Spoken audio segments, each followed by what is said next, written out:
Hello everyone. In this video I'd like to discuss the ongoing situation of organized stalking regarding myself and an ensuing investigation that seems to be taking a very long time and putting myself and others at extreme risk. Within this time period that this investigation has unfolded, and it began roughly in May time period of 2014, I believe.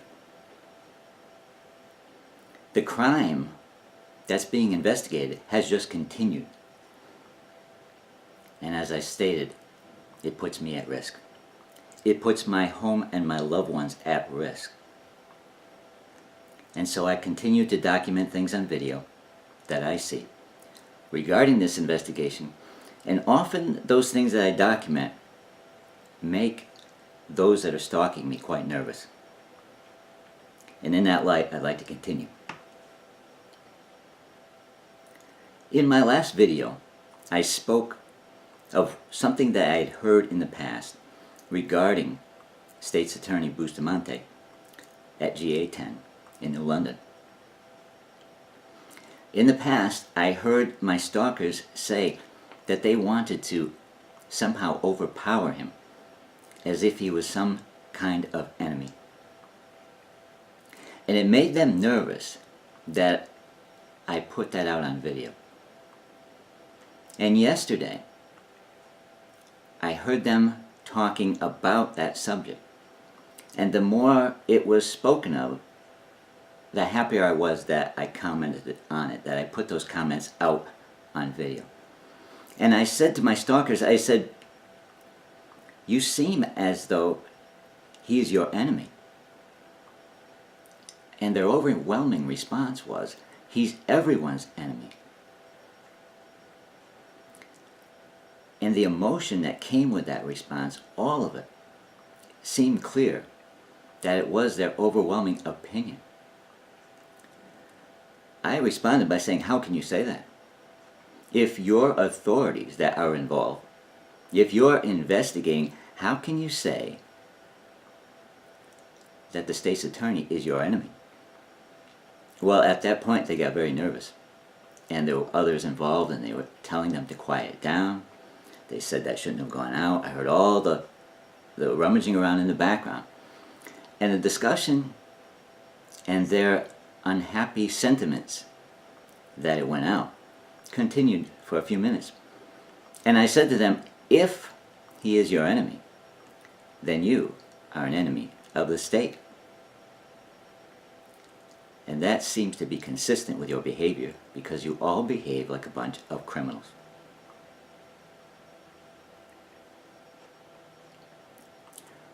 All of that made them very nervous, as does my continuing making these videos.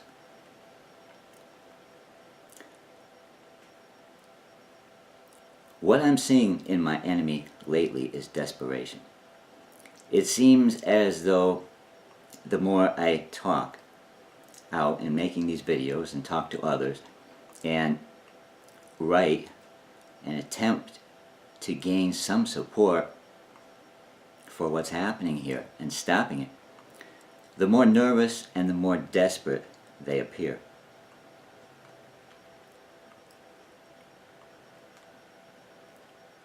One thing that I heard today that they were doing, which is very clear to me, but it was interesting to hear it spoken. Someone asked them, how hard are you hitting him? And they said, we're doing as much as we can stand ourselves. Meaning the effects of their equipment are indeed impacting them, and they were suffering from them. So they said, we're doing as much to him as we can stand ourselves.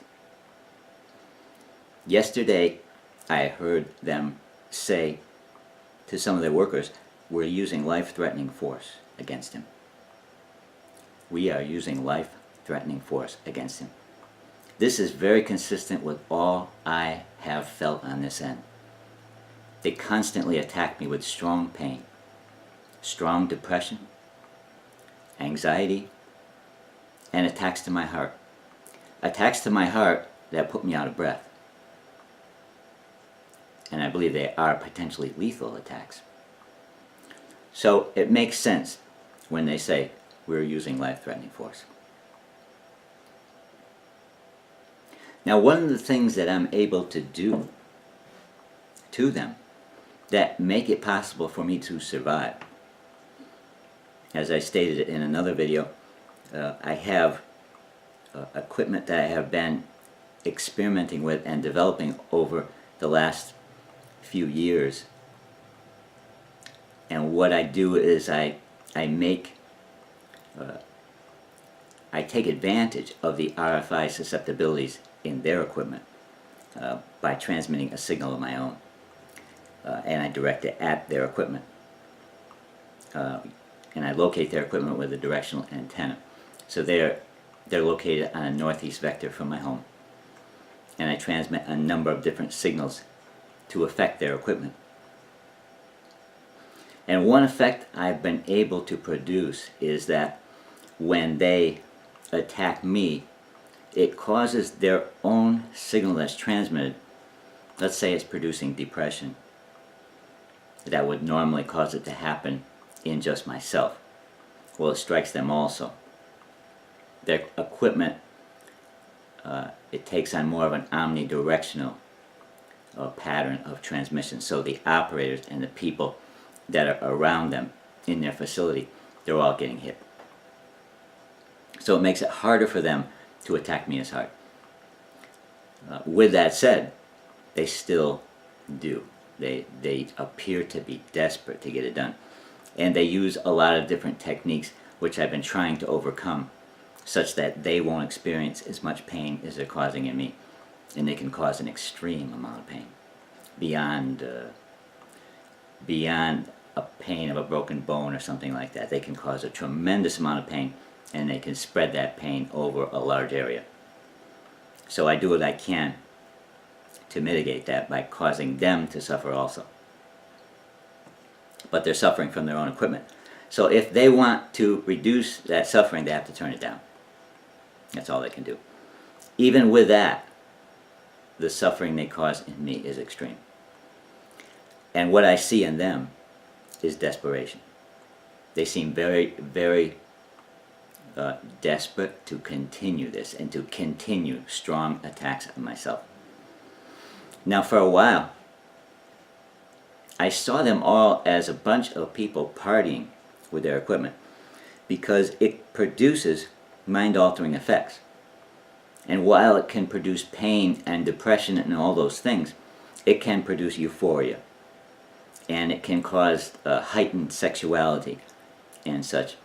And so I saw them all as partying, and I thought maybe that's why this just continues. And I did a video on it entitled, "Is it a party or an investigation?" But now I've taken a lot of their pleasure from them. It doesn't seem to me, at least from what I'm observing, that they're having pleasure. But still, they are very, very motivated to continue, if at all possible. So I'm trying to understand that.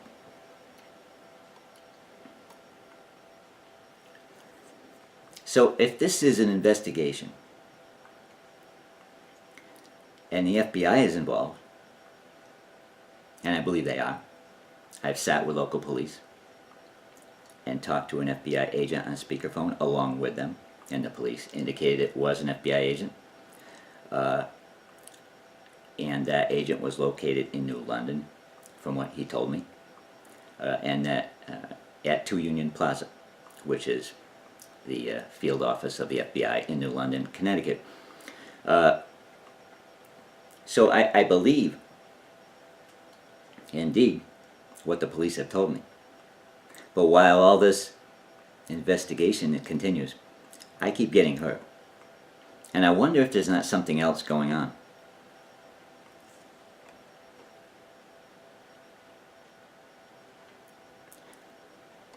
You see, life-threatening force against the victim during an investigation by law enforcement is just inconsistent with the way that I understand things are to proceed. It almost seems to me as if there are those in the FBI that are leading this crime, that are attempting to cover it up by having this investigation continue until I'm dead. And so they threaten my life every single day, claiming that it has to be done as part of an investigation.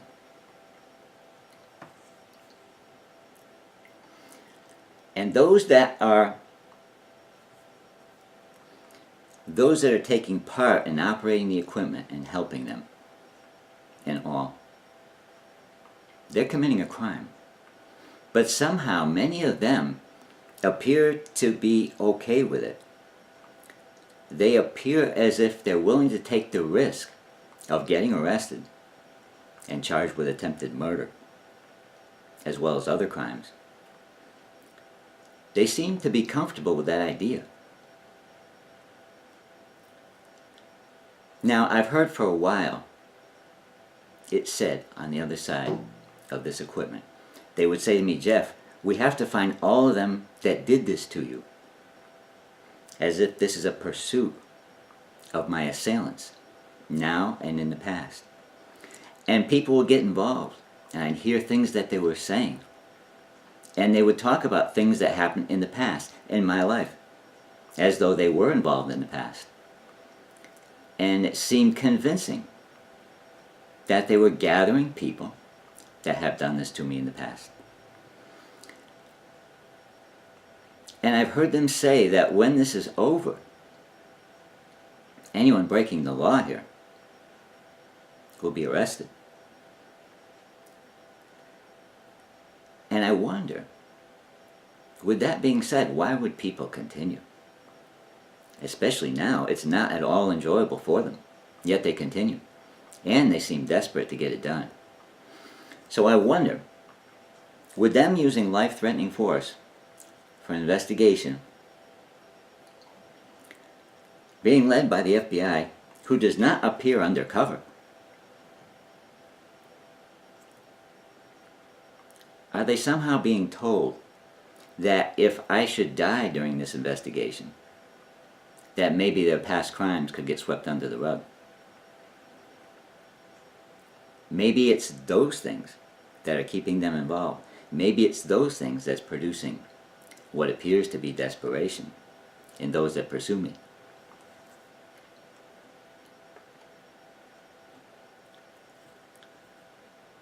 And I've seen what appears to be support for this crime to continue in other places. Recently, I attempted to gain the help of the state troopers up at Troop E in Montville. I spoke with someone from dispatch. I wanted to place a police report on file with them concerning what's happening here. Verifiable events. And they told me I could not. They told me I had to place that report with the police here in my town. Since I did not believe that were true, and since I wasn't getting cooperation from the police here in my town, I went over their heads. I left messages with Lieutenant Eric Cook of the Troop E Montville State Police, and he did not respond. So I got no help from them, and so it appeared to my enemy that the state police would not respond to my plea for help,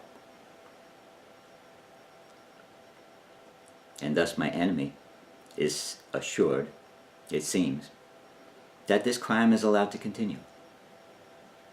And thus my enemy may feel comfortable with proceeding and gaining my murder.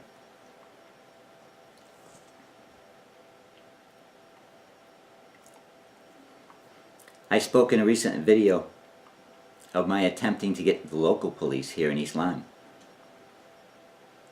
to help me to document on a police report some verifiable facts that would have led to investigating this crime and getting it stopped.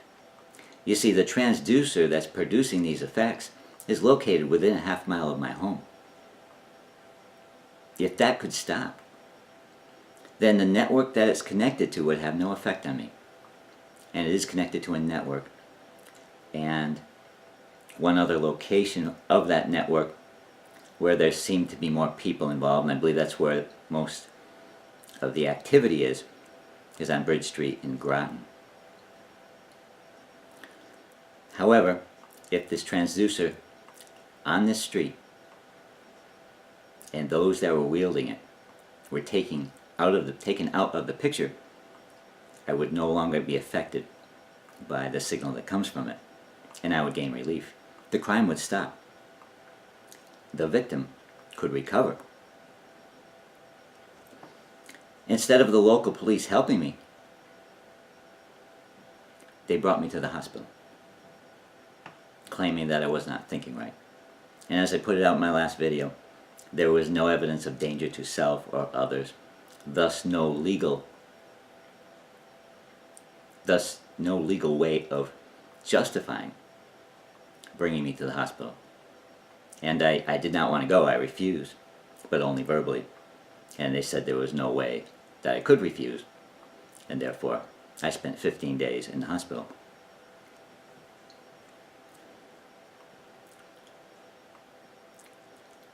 Now, when I was with local police last fall, they told me that the FBI was restraining them from stopping this crime. And when I spoke with the FBI agent last fall, roughly a year ago, while at the Eastline Police Department, he told me the same. This crime had to continue. All of this had to continue. So the FBI admits that they're telling the local police not to do anything about this, to let it continue, and that this investigation has to continue. An investigation where I am tormented and tortured with potentially life-threatening effects.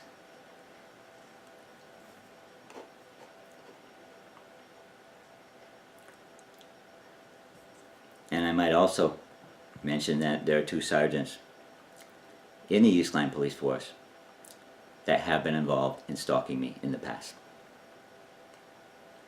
So could it be that the FBI is indeed locating all of them that did this to me, putting them together in a group,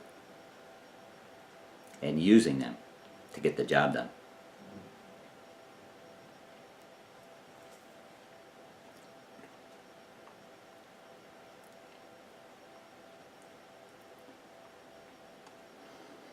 What I've seen many times, a pattern, when I get on the telephone to call someone to gain some help in stopping this, that person is interrupted while I'm on the phone. They may be desiring to help me, actively taking information to do so, but while I'm on the phone, they're interrupted. When they come back to the phone, they're uncooperative, and they have no intention of helping me. Now, when I'm making a phone call like that, those on the other side of this equipment, they know what I'm preparing to do. They know the number that I'm going to dial. They know when I dial it. They know what I'm going to tell them. And it seems to me, I've seen this consistently, a pattern of those that I have tried to get to help were interrupted while I'm on the phone, and when they came back to the phone, they were unwilling to help me.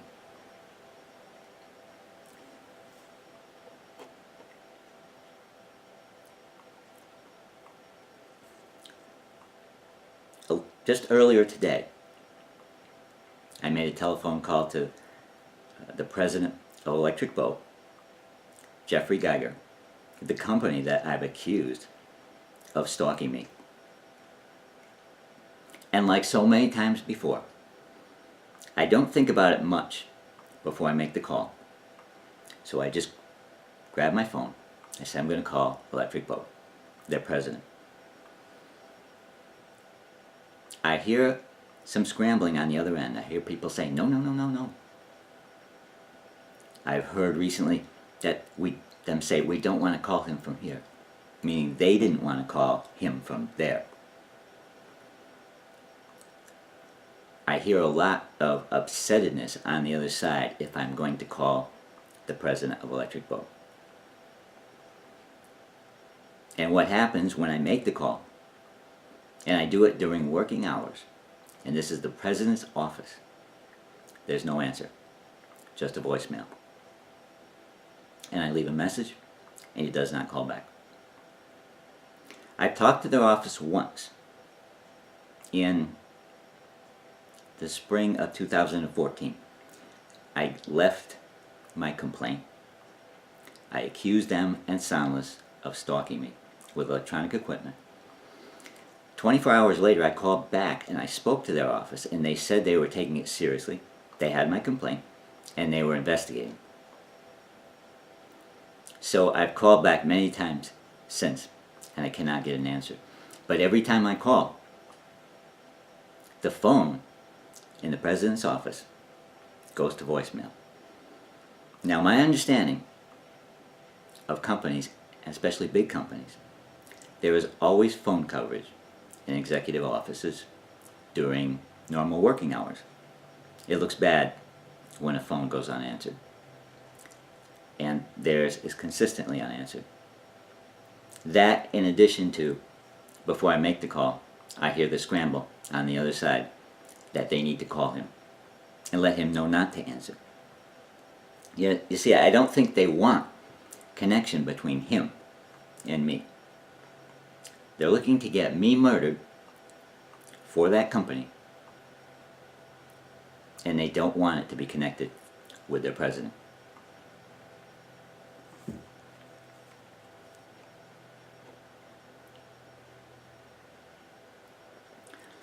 So I would have to ask myself the question, why?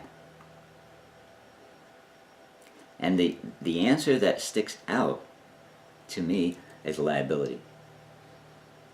From all that I've heard in this ongoing investigation, I've heard my file discussed. I've heard various events in my life discussed as though they had notes on them, pictures covering them. A considerable amount of time has passed that I have been stalked. So there is tremendous liability. But I think it goes beyond just monetary liability.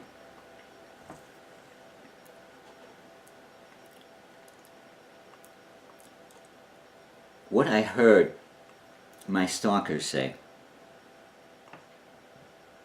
is that I had to be killed or discredited. They may have told others that also. They may have told my former lawyer that. They seem to indicate that they did. And I'm not sure why they would say that. Only that this equipment does produce a euphoria, so if they were under the influence of it when they were speaking with him on the phone, people tend to talk too much. And it does cause the operators on the other end to have no fear regarding much of anything. I've noticed that consistently. So a comment like that may have come out. I don't know. But to kill or discredit. Since then, they've tried to kill me many times. Even today. It's ongoing. And they have done all that they can do, trying to get me to act out. They would like me to become violent and try to attack them. They would like me to make violent and threatening remarks. Anything they can to discredit me. They have done all that they can. They've had me committed.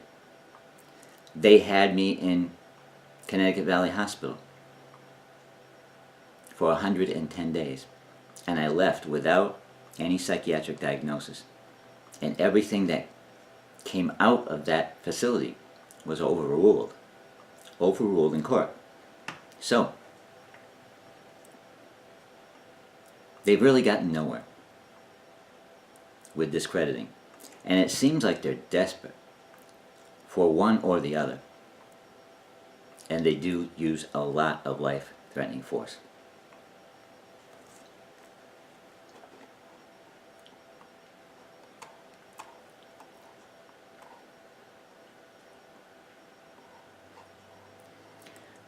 What it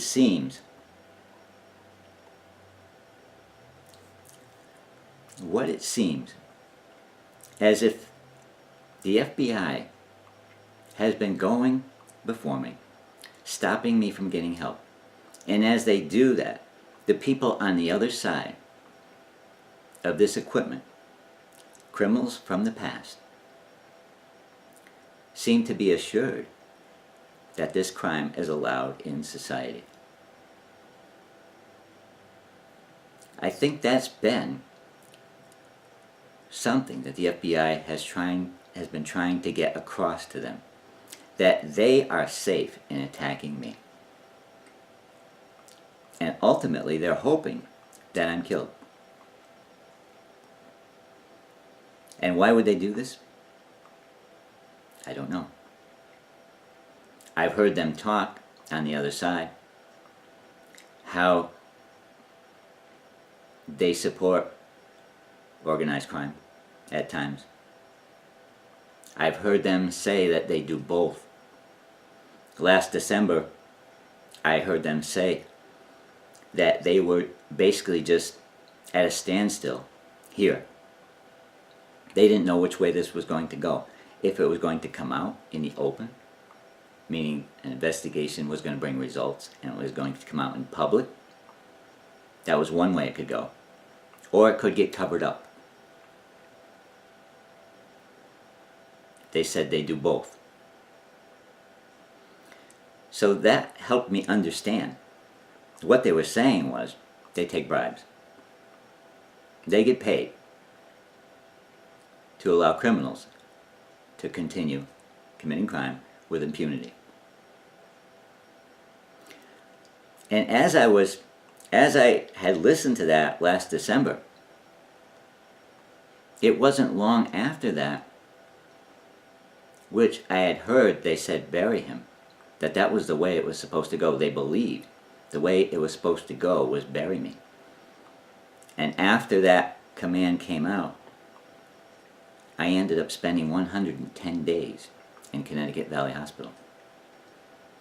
Originally it was supposed to be 60 days.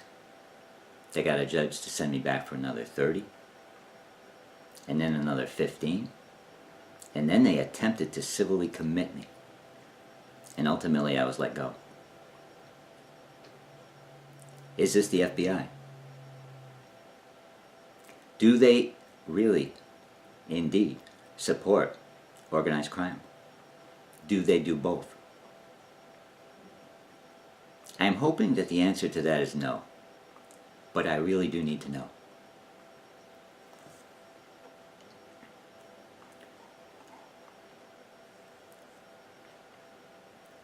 I heard last year from soundless people, someone whose name I recognized. I lived next door to him.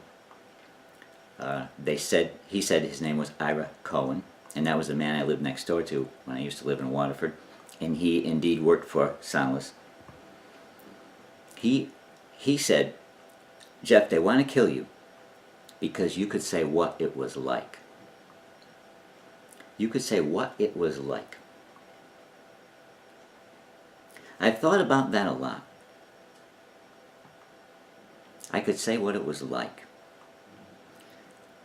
If I were to do that, I could go on to say which other people in this neighborhood I believe have been targets. I could go on to name people that I've known that have committed suicide that I believe were targets. Those crimes might have to be investigated. Many of them could be perpetrated by electric boat. If I could say what it was like. They know that I have other friends that are targeted individuals. They don't want me saying what it was like. They don't want people to hear what it was like so they could say, hey, I've been experiencing the same thing. Because I do believe this crime is more widespread than people know.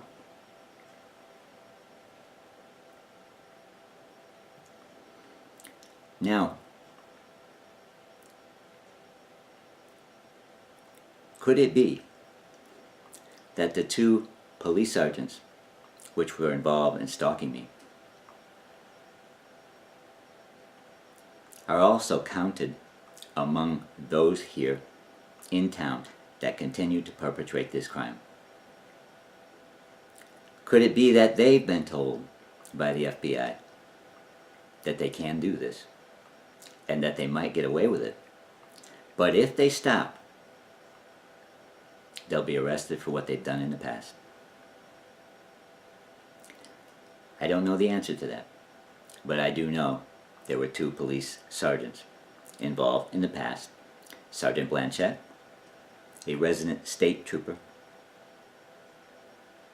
Maybe that's why the state police did not help me. As well as Sergeant Joe San Juan. They've both been involved here in the past.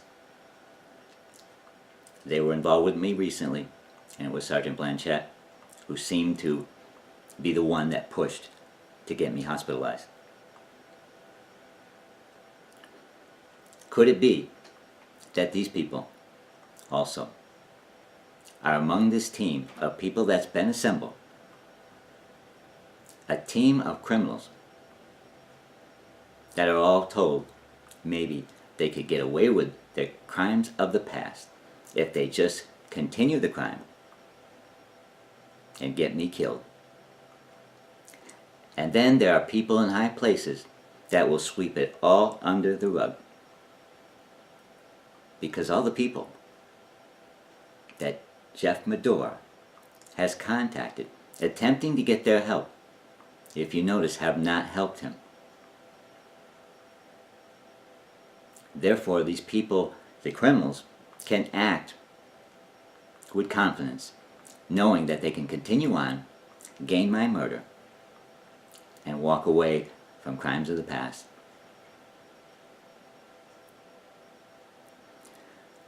I tend to think that won't happen. I tend to think if I'm murdered, they will all be arrested anyway. I believe that there are people in places that stand to make a lot of money to get me killed for one good reason, because I could say what it was like. And the people that I question most are the FBI. Thank you.